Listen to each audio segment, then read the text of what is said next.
Everyone, I'm James Riley, and I am back to read more from The Revenge of Magic, my newest series. The last chapter was a little depressing. It had Fort in a hospital after he ran away from the monster attack. He was actually trying not to run away, but there was this voice in his head. He wasn't even sure if it was him, like his own consciousness, like trying to tell him to run because he was in danger, or if it was like some other voice because he heard it sounded like a girl's voice. But he like blacked out from like fighting this voice, and he ended up in this hospital, and he was fine, but they couldn't find his father, so he's devastated. Um, Now on to chapter 4, where we actually get to the important part of the story. Chapter 4, Revenge of Magic. He's been home from the hospital for almost 6 months now, Fort's Aunt Cora said on the phone in the kitchen. I can barely get him to eat.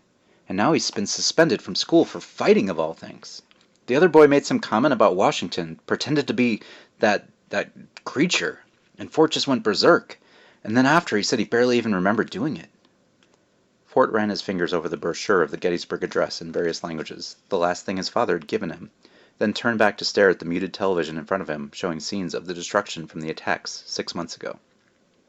First, it panned over the headquarters of the National Security Agency in Fort Meade, Maryland, a black-windowed office building that was now half rubble. One of the creatures apparently had ripped its way straight up through the middle of the building before it disappeared back into the ground. The entire facility was now abandoned, with armed guards surrounding it. A military helicopter even intercepted the press helicopter, forcing it away from the area. Then the news turned to D.C., where black domes covered the Lincoln Memorial and what was left of the National Mall, with soldiers guarding the perimeter. Beneath those domes was a massive hole that went, well, somewhere.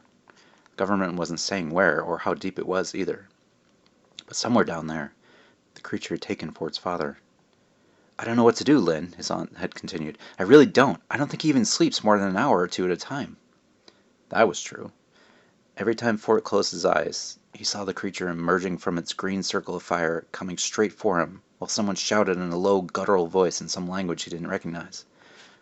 Whenever Fort tried to scream, it wasn't even his voice. It was a girl's voice, the same one every time. And then there were the reminders. Everything he saw made him think of his father. Several times a day, Fort found himself imagining his father joking about something or paying him ridiculous compliments for no reason. Each time it happened, the pain and grief threatened to drown him, and a pinch in his hand distracted him, and he looked down to find that he'd clenched his fist around the brochure from the Lincoln Memorial, crumpling it. When had he done that? He carefully smoothed it out, then put it down and flipped channels over and over, not caring where he landed. There's this boarding school that offered to take him, his aunt said, and Fort glanced in the direction of the kitchen. The headmaster heard about how my brother, everything that happened. Said he had experience dealing with grief and trauma, so maybe he could help Fort. It sounds almost like some kind of military academy, though, and I don't know if I can just send him away. I'm the only family he has now. She was thinking about sending him away? That made sense. Fort nodded to himself, digging his nails down harder. After all, it was at least partly his fault that she had to take care of him to begin with. Cora was his mother's much younger sister and had just graduated college. She'd been broke ever since, paying off her college while working as a waitress in spite of having a degree in computer science. His father's life insurance had provided some money, but not enough, especially when Cora had to skip work to pick up Fort from school after his fight. First, she'd lost her sister, Fort's mother, and now he'd been thrown on her without any warning. And all because he'd run, instead of helping his father carry the old woman down the stairs, getting him out of there before... Fort squeezed his eyes closed and gritted his teeth, trying to force the memories out of his head. Not that it would change anything. His aunt would still have Fort to take care of, something she'd never asked for. All he was doing was making her life harder just by being there. Fort turned back to the television to find he'd stopped on a press conference in the White House. Some man in a uniform with a massive number of medals and stripes was speaking, introducing the man next to him, another soldier. Fort frowned and turned the volume on. Name is, Colonel Charles, the second man said, smiling grimly. As General Matheson mentioned, I'll be heading up the new joint agency based around these threats. The Thaumaturgic Defense Agency, or TDA, has already developed specialized deterrents against future attacks, based on the lack of response to traditional weaponry we witnessed in Washington. If you look up that word, it has to do with magic, so I'll let you look it up. It's spelled Thaumaturgic,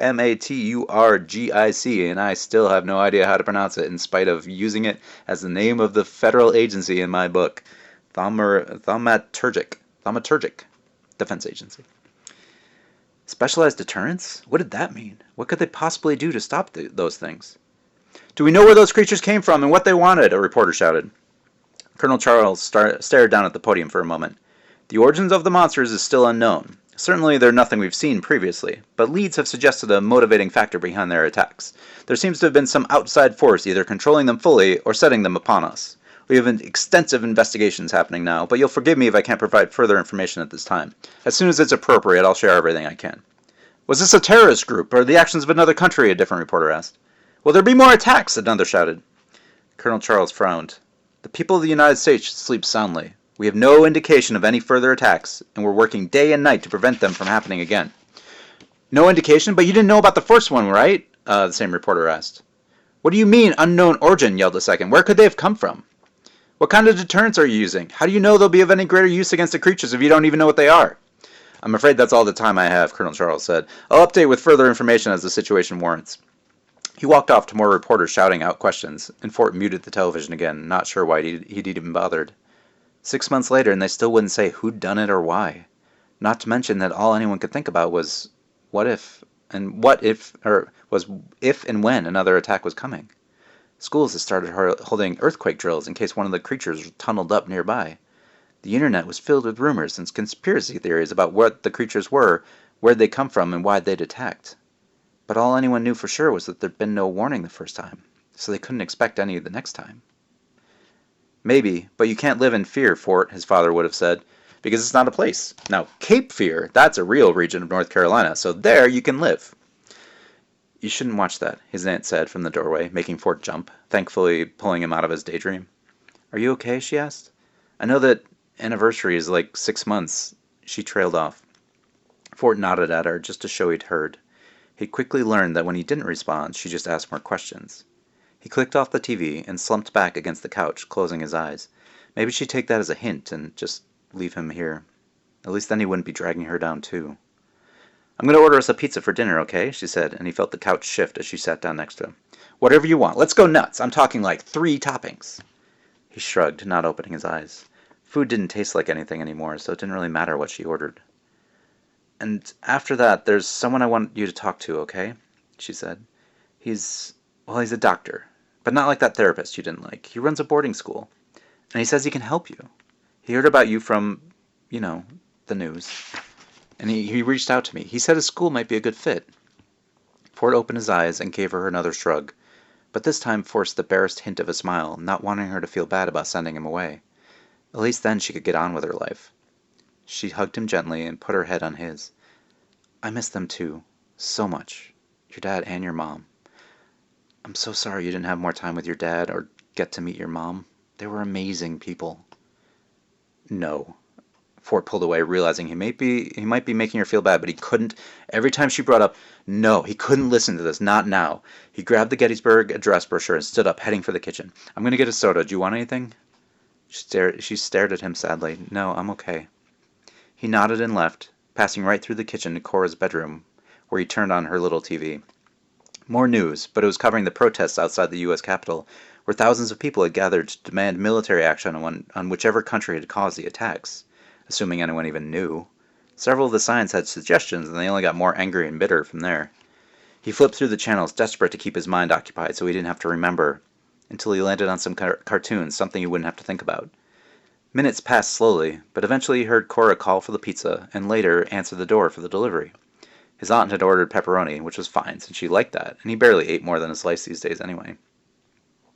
Fort, if you decide you don't want to go to this boarding school, that's okay, his aunt said as she put plates down on the table for dinner. It's your choice. If you'd rather stay here with me, we'll figure things out. Your dad left enough money for us to maybe find another school around here. Or maybe we can try a new therapist? Fort didn't respond. The previous therapist hadn't gotten more than his name out of him, which he did feel bad about. But the last thing in the world he was going to talk about was what happened in D.C., especially with a stranger. There was silence while they both ate, so Fort tried to keep it going by chewing through his slice as slowly as possible. It made her even sadder when he didn't eat anything, so he always forced himself to eat at least a little. It also helped because it meant she wouldn't try to ask him any questions. The doorbell rang as Cora was putting the rest of the pizza into the refrigerator. She gave Fort a nervous look, then left to go open the front door. From the other room, He heard the deep voice of a man introducing himself, and then, oddly, a girl's voice as well. They moved into the kitchen, and Fort looked up, curiosity fighting its way through the haze in his brain. A slightly pudgy man around his dad's age came through the doorway and smiled at Fort, who forced a smile back. The man wore a black suit and was holding a black briefcase handcuffed to his wrist, which didn't exactly seem normal for a school teacher, but maybe boarding schools were different? Behind him, an African-American girl with short, curly hair wearing a green army uniform looked around the kitchen. Her eyes fell on Fort, and she grinned widely, then waved. Fort, this is Dr. Oppenheimer, Aunt Cora said, and the doctor stuck out his hand for Fort to shake, which he did. He's here to talk to you about that school I mentioned. That's right, Dr.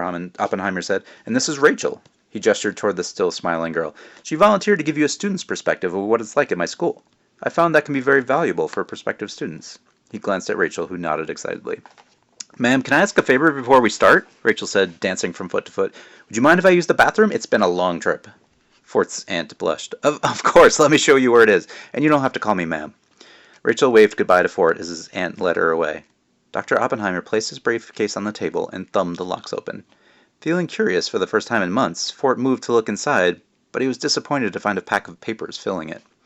You can call me Dr. Ops, by the way, Dr. Oppenheimer said, not seeming to care that Fort was looking. All the children do. Okay, Fort said as the doctor removed the stack of papers from his briefcase, then felt around the bottom. Something clicked, and Dr. Ops lifted the bottom of the briefcase out, then reached back in and pulled out a long silver chain with some sort of round metal ball at the end. Silver works better than any other metal at this, he said to Fort as he placed the chain around his own neck. We still don't really know why. Fort stared at him in confusion. Better at what? Can I get you anything, Dr. Oppenheimer? His aunt said, coming back in, then stopping as she saw the empty briefcase and the silver medallion. What is... Dr. Ops touched her arm, and Cora instantly collapsed to the ground like a puppet whose strings had been cut. Now, the man said, sitting down at the table as Fort leaped to his feet in shock, let's talk about the Oppenheimer School. So that's chapter 4.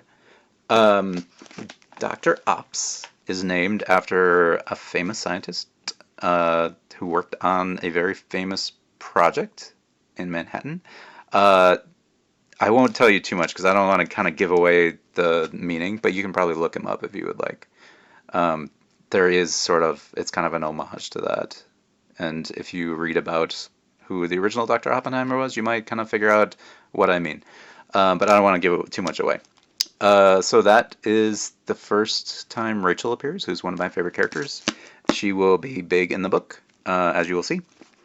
And we will find out more about what this chain is around Dr. Ops' neck and what he's doing and what this school is in the next chapter. Thank you so much for listening, and I will talk to you soon. Thanks.